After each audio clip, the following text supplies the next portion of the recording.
नमस्कार। ए स्पेस के इस संस्करण में बिहार विधानसभा 2025 का जातीय समीकरण हम लेके आए हैं।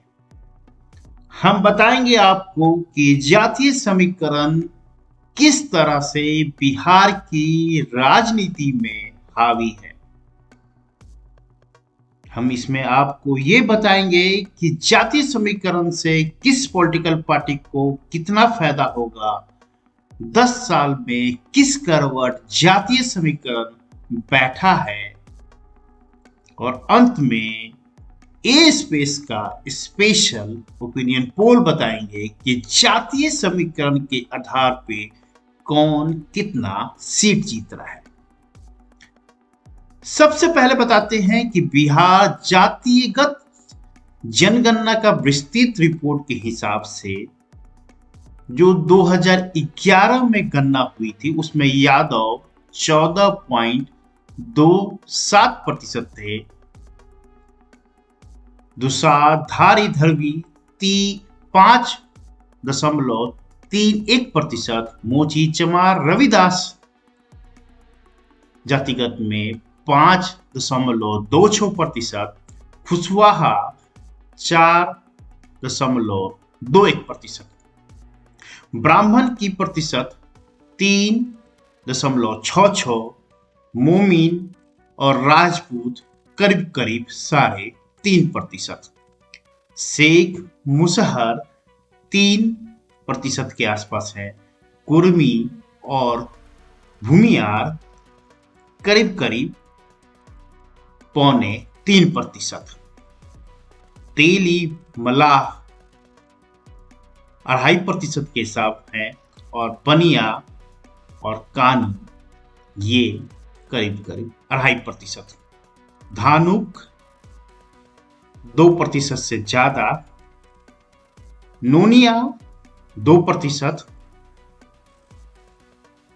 सुरजापुरी मुस्लिम करीब करीब 2%, सवासी पानर 1.70%, चंद्रवंशी 1.65%, नाई और बढ़ई 1.5% के आसपास, धुनिया प्रजापति 1.5% और कंजूरा 1.4%। तो ये 2011 के जातीय जनगणना की विस्तृत रिपोर्ट के हिसाब से बिहार में कैसे और कितना प्रतिशत जातीय का ताना बाना है। इस कड़ी में आगे बढ़ते हैं तो बिहार में जो धर्म के अनुसार जातियों की संख्या है, हिंदू 81.99% है, मुस्लिम 17.70% है, ईसाई 0.057% है, सिख 0.011% है, बौद्ध 0.085% है, जैन 0.0096% है, अन्य धर्म 0.127%, और कोई धर्म मानने वाले नहीं है उनका 0.0016% है। बिहार में जातीय जनगणना के आधार पर पिछड़ा वर्ग 27% है, अति पिछड़ा वर्ग 36% है, सामान्य वर्ग 15% है, अनुसूचित जाति 19%, अनुसूचित जनजाति तो 1.68% है। अब जातीय समीकरण के आधार पर बिहार में क्या क्या हो सकता है, सबसे पहले बताते हैं जातीय समीकरण पे जो छोटी जातियां हैं बिहार में वो किंग मेकर बनेंगी 2025 विधानसभा में। इनका वोट जिस साइड जाएगा उसी की सरकार बन सकती है। मुस्लिम और स्वर्ण बदल सकते हैं पैटर्न, क्योंकि मुस्लिम जो यादव के साथ हैं वो जेडीयू के साथ भी हो सकते हैं, और वही मुस्लिम जन स्वराज के भी साथ जा सकते हैं। स्वर्ण जनजाति,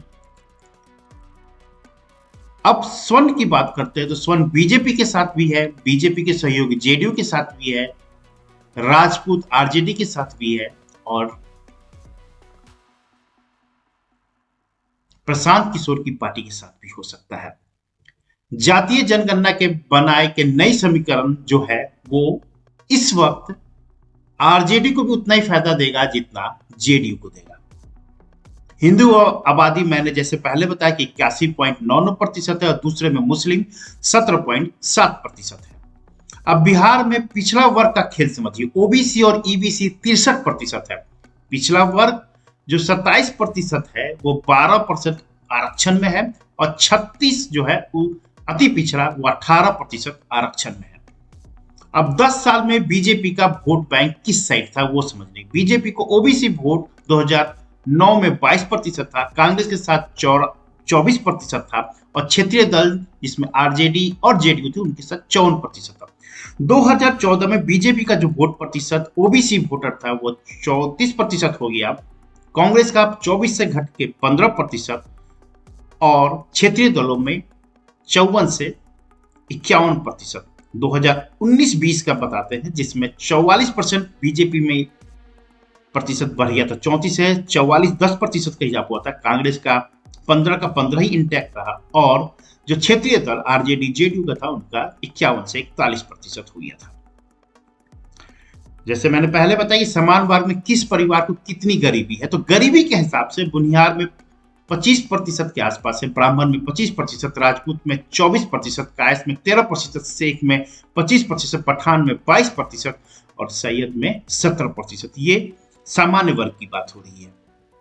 अब बताते हैं कि आरजेडी को क्या फायदा हो सकता है। आरजेडी का सबसे इंपॉर्टेंट जो है एमवाई कॉम्बिनेशन, मुस्लिम यादव समीकरण अहम है।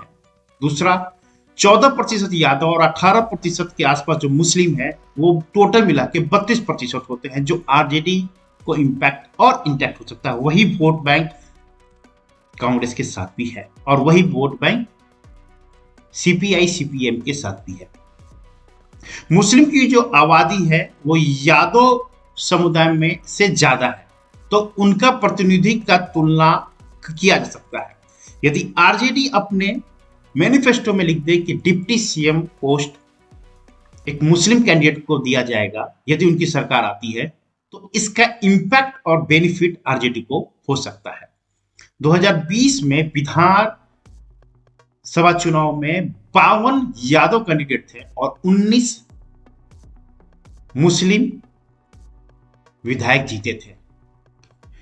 इस स्थिति में 14 यादव समुदाय का प्रतिनिधि 21% हो रहा है और 18% जो मुस्लिम है बिहार में, उनमें सिर्फ 1% से कुछ ज्यादा ही प्रतिनिधि हो पा रहे हैं राजद के हिसाब से।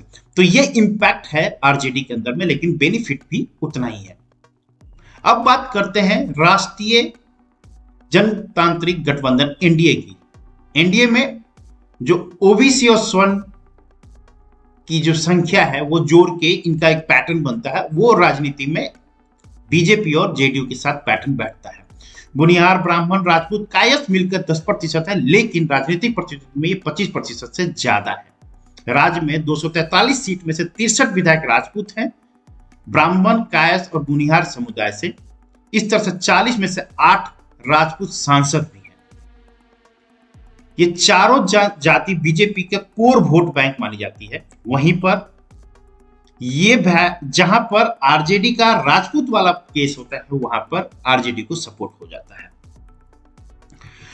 अब बात करते हैं कि जेडीयू को कौन कौन है। जेडीयू का अपना लॉकुस कॉम्बिनेशन तो है ही, जहां पर कुर्मी और कोयरी वोट उनको बेनिफिट हो सकता है।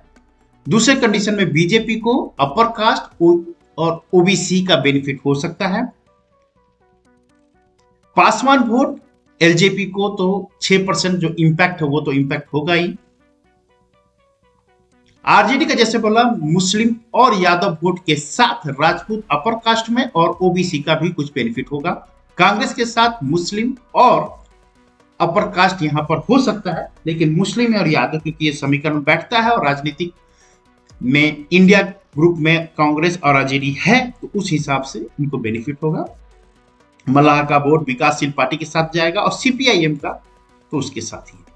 अब बात करते हैं जो अन्य में रहेंगे, जो किसी में भी नहीं रहेंगे, जो इंडिया ग्रुप से भी नहीं रहेंगे और एनडीए से भी नहीं रहेंगे। तो समझने की कोशिश कीजिए। जॉन स्वराज को अपर कास्ट का वोट डेफिनेटली मिल सकता है, वहीं पर जहां पर कैंडिडेट अपर कास्ट हो, मुस्लिम वोट थोड़ा बहुत मिलेगा, इससे ज्यादा नहीं मिलेगा। रालोसपा को, उपेंद्र कुशवाहा को पार्टी को कोयरी का वोट मिल सकता है, कुर्मी का वोट इंपैक्ट नहीं दिख रहा है। अब एआईएम को यहां पे मुस्लिम वोट मिल सकता है सिर्फ 6 विधानसभा में, बाकी जगह इंपैक्ट नहीं है। और पारस वाले एलजेपी पार्टी को इस वक्त तो पासवान का वोट मिल सकता है, लेकिन ये फ्यूचरिस्टिक नहीं है। अब बात करते हैं कि ओपिनियन पोल क्या बताता है। बिहार में टोटल विधानसभा जो सीट है 243 है, बहुमत के लिए 122 की जरूरत है।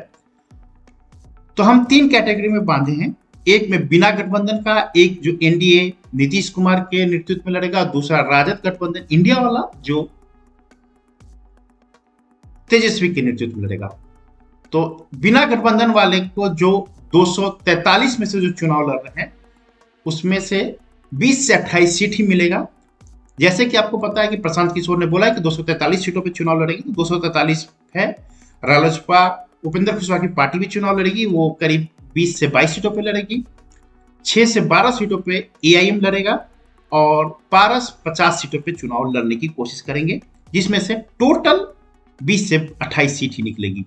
दूसरा जिसमें एनडीए नीतीश कुमार नेतृत्व करेंगे, जिसका नेतृत्व नीतीश कुमार करेंगे, जिसमें जेडीयू, बीजेपी, चिराग पासवान की एलजेपी और मांझी जी की पार्टी हम, ये 243 की सीटों में जेडीयू और बीजेपी आधे आधे पे लड़ेंगे, जैसे कि 100 से 110 सीटों पे 10 से 12 सीटें एलजेपी को मिलेगा और हमको 10 से सीटों के आसपास। उस कंडीशन में जो बन रहा है 110 से 115 सीटें जेडीयू, बीजेपी, एलजेपी और हम पार्टी को।